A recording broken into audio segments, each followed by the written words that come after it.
General صاحب میں یہ بات کر رہا تھا کہ جو خان صاحب ہیں انہوں نے پہلے تو یہ بات اشاروں کنایوں میں کی کہ نیوٹرل ہے، اس کا کسی کو حق نہیں ہے کہ نیوٹرل ہو، اور پھر انہوں نے نام لینے شروع کر دیے، میر جعفر اور میر صادق کا جو لقب دینا شروع کر دیا، اور ظاہری بات ہے کہ جب وہ اور کھلے اور ابھی تک یہاں تک پہنچے ہیں وہ ٹارگٹ فنگرنگ بھی کر رہے ہیں، کون کن کو وہ کہہ رہے ہیں، وہ فوج کو، جنرل باجوہ صاحب کو، اس طرح مطلب ان کا بھی اشارہ.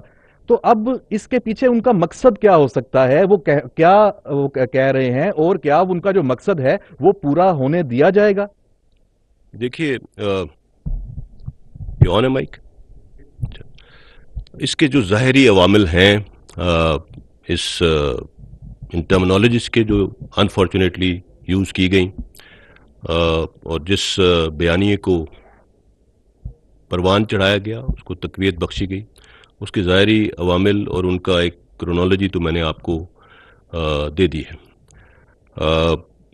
اس کے کچھ اندرونی محرکات کیا ہیں اور وہ کس ڈائریکشن میں جا رہی ہیں چیزیں. I would request the DGI to please comment on that. Thank you. بسم اللہ الرحمن الرحیم. مجھے شعوری احساس ہے کہ آپ لوگ مجھے اپنے درمیان دیکھ کے حیران ہیں، اور میں آپ کی حیرانی کو اچھی طرح سمجھ سکتا ہوں. آپ کو معلوم ہے میری ذاتی تصاویر ہوں، ذاتی تشہیر ہو، اس پہ میری پالیسی تقریباً 1 سال سے واضح ہے، جس پہ میں اور میری ایجنسی سختی سے پابند ہے. اس کی وجہ یہ ہے کہ میرا منصب اور میرے کام کی نوعیت ایسے ہے کہ مجھے پس منظر میں، مجھے اور میری ایجنسی کو پس منظر میں رہنا ہے. لیکن آج کا دن کچھ مختلف ہے. آج میں اپنی ذات کے لیے نہیں آیا آپ کے پاس، بلکہ اپنے ادارے کے لیے آیا ہوں، جس کے جوان، جس کے آفیسر صبح شام اس وطن کی حفاظت میں اپنی جانوں کے نذرانے پیش کر رہے ہیں.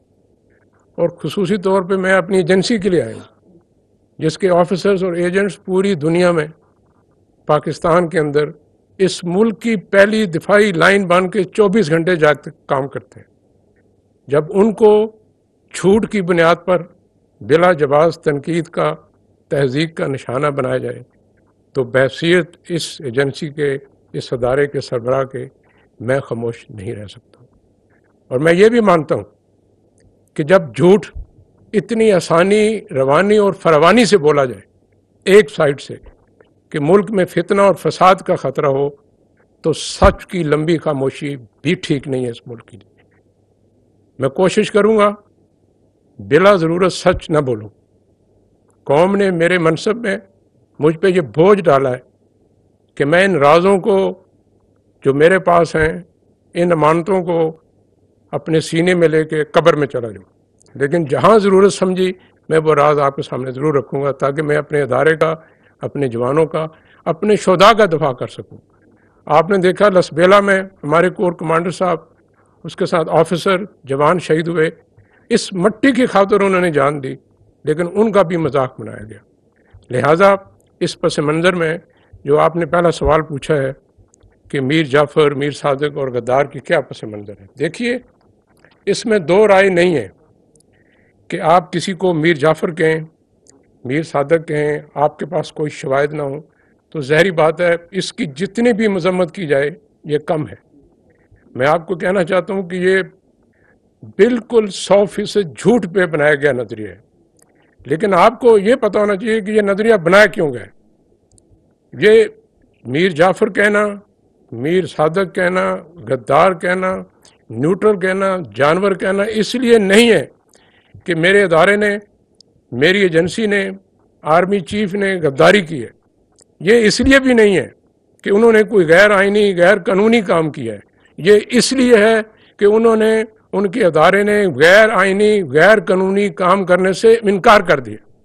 آپ کو معلوم ہے پچھلے سال اسٹیبلشمنٹ نے یہ فیصلہ کیا کہ ہم نے اپنے آپ کو اپنے آئینی کردار پہ محدود رکھنا ہے. یہ فرد واحد کا فیصلہ نہیں تھا، صرف آرمی چیف کا فیصلہ نہیں تھا. اس پہ ادارے کے اندر اس کی قیادت میں بہت بحث ہوئی، اور ہم اس نتیجے پہ پہنچے کہ ملک کا مفاد اسی میں ہے، ادارے کا مفاد اسی میں ہے کہ ہم اپنے آپ کو آئینی کردار پہ محدود کر لیں، سیاست سے باہر نکل جائیں. اور میرا یہ ایمان ہے میری ایجنسی ہو, میرا ادارہ ہو, پاکستان کے ہر فرد کا, اس کی کوئی بھی سیاسی سوچ ہو, افکار ہو, اس کا برابر مساوی حق ہونا چاہیے. اس کو کسی ایک گروہ, کسی ایک نام کے ساتھ منسلک نہیں ہونا چاہیے. یہی اس ادارے کی شان ہے, یہی اس ادارے کی آن ہے. ان تمام امور کو ذہن میں رکھ کے یہ ہم نے فیصلہ کیا. آپ کو معلوم ہے پچھلے سال سے اور بالخصوص اس سال مارچ میں ہم پہ بہت پریشر آیا اور مختلف طریقے سے پریشر ڈالا گیا, لیکن ادارے نے اور آرمی چیف نے یہ فیصلہ کیا کہ ہم نے جو بنیادی فیصلہ کیا ہوا ہے کہ اپنے آپ کو آئینی کردار پہ محدود رکھنا ہے, ہم اس سے نہیں ہٹیں گے. میں یہ بھی آپ کو بتا دوں, جنرل باجوہ صاحب چاہتے تو اپنے آخری 6-7 مہینے بہت سہولت سے گزار سکتے تھے. وہ یہ فیصلہ نہ کرتے, اپنی ذات کو مقدم رکھتے, آرام سے نومبر میں اگلے مہینے ریٹائر ہو کے چلے جاتے. نہ کسی نے تنقید کرنی تھی, نہ اتنی غلاظت بولنی تھی. لیکن انہوں نے فیصلہ ملک کے حق میں کیا, وہ فیصلہ کیا جو ادارے کے حق میں ہے.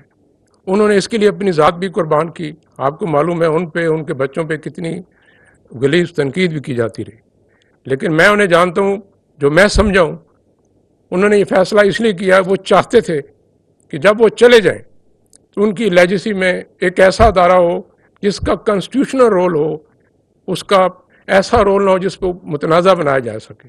لہذا اس چیز کی خاطر انہوں نے یہ فیصلہ کیا.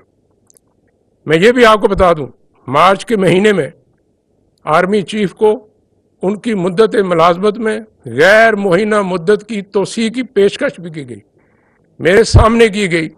یہ بہت پرکشش پیشکش تھی, لیکن انہوں نے اس کو بھی ٹھکرا دیا, اس لیے کہ انہوں نے جو بنیادی فیصلہ کیا تھا کہ ادارے کو متنازع رول سے ہٹا کے آئینی رول پہ لانا ہے. اور میں یہ ضرور پوچھنا چاہتا ہوں, آپ کو حق ہے اپنی رائے دینے کا. I respect that right. As a soldier I am ready to protect that right to the extent possible. But میں یہ ضرور پوچھنا چاہتا ہوں کہ اگر آپ کا دل مطمئن ہے کہ آپ کا سپہ سالار غدار ہے, میر جعفر ہے, تو ماضی قریب میں اتنی تعریفوں کے پل کیوں باندھتے تھے آپ؟ اگر آپ سمجھتے ہیں کہ آپ کا سپہ سالار غدار ہے, میر جعفر ہے, تو اس کی مدت ملازمت میں اتنی توسیع کیوں دے رہے ہیں؟